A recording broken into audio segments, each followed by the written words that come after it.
Welcome to AIxEnergy. I'm your host, Michael Vincent. Today we're starting a four-part conversation with Brandon N. Owens, founder of AIxEnergy and author of The Cognitive Grid, available now. Across this series, we'll walk through the book's central argument. This isn't a story about AI arriving as a sudden solution to power system challenges. Rather, it's a story about something much older. Feedback, supervision, and authority moving quietly into critical systems. Brandon, welcome. Thanks, Michael. You're right. The book isn't written for the AI hype cycle. It's written for integration. How do we bring AI into the power network safely, credibly, and in a way institutions can stand behind? Let me start by being clear about where things are in 2026. AI is still mostly deployed in pilot projects and narrow applications, not broadly inside utility operations. But the trajectory is visible. The technology is moving fast, and at some point, possibly soon, artificial intelligence will touch operational decision-making. Most people talk about reliability, cost, and efficiency. Those are important. But the deeper question is permission, not capability. When a system can sense conditions, interpret signals, and act faster than human judgment can intervene, the question becomes, how do we preserve accountable authority? That word, judgment, can sound philosophical until you define it. In your use, it isn't moral awareness in a machine. It's real-world trade-offs under constraint. Who gets served first, what risks are tolerated, and which harms are treated as acceptable. Exactly. If a city loses power during a storm, restoration order is judgment. If load must be shed to preserve stability, the choice of where to shed is judgment. And even before a system is autonomous in the popular sense, it can reshape the decision space. It can make some actions appear available. The institution still decides, but the set of options may already be curated by the AI system's logic. And your claim is that this migration happens quietly, not by decree, by accumulation. Yes. As systems prove reliable, they become indispensable. As they become indispensable, they become harder to inspect in real time. Governance tends to trail behind capability. Legitimacy gets tested only after failure, when institutions are forced to reconstruct decisions that were already embedded in the machinery. That pattern isn't new.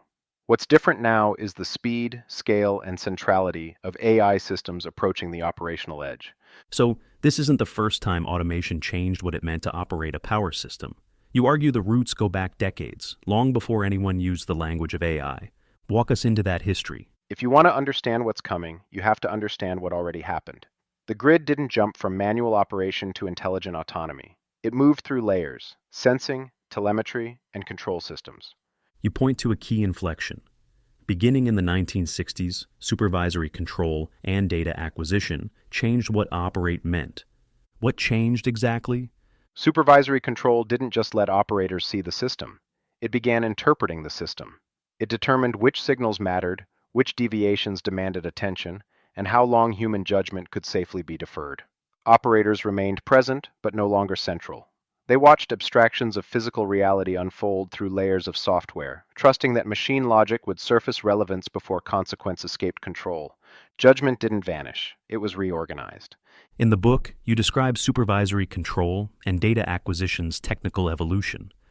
Better bandwidth, better encoding, improved polling, and expanding visibility at distance. Then you make an important point. Early systems weren't networks in the modern sense. They were islands of automation. But by around 1970, supervisory control evolved from convenience to linchpin. Operators were coordinating sensors and remote mechanisms across hundreds of miles. Right. Local protection against instability becomes a nervous system. The system can detect imbalances and intervene before they cascade. Automatic generation control can signal plants to ramp within seconds, stabilizing frequency before operators fully register what triggered the event. In daily operation, it worked, and it worked well. That line, "it worked well," matters. Because the story isn't automation is bad. The story is that automation becomes indispensable, and therefore authoritative, even if we keep calling it a tool. Yes. And when it fails, the failure can be silent in the very layers people rely on to perceive reality.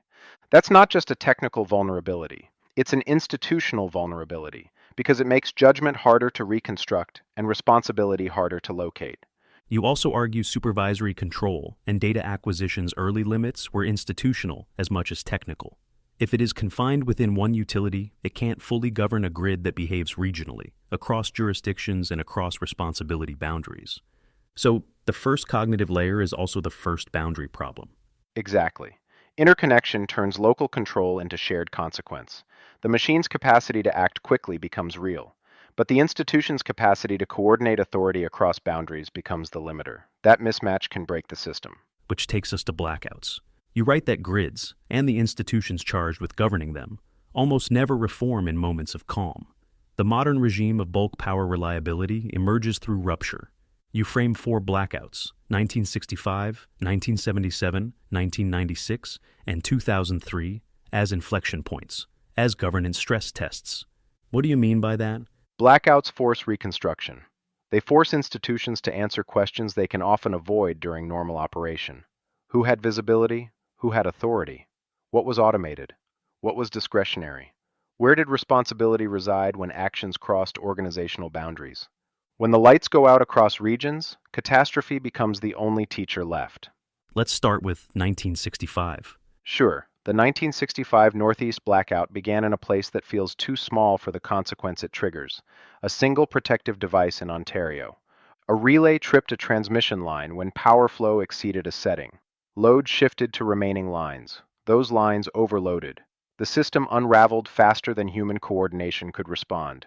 And the post-incident investigation revealed something deeper than a misset relay. Control and visibility weren't aligned to the true topology of interconnection. Operators lacked real-time visibility across the entire system. And the response wasn't just technical tuning. It was institutional, regional coordination, and eventually the North American Electric Reliability Corporation.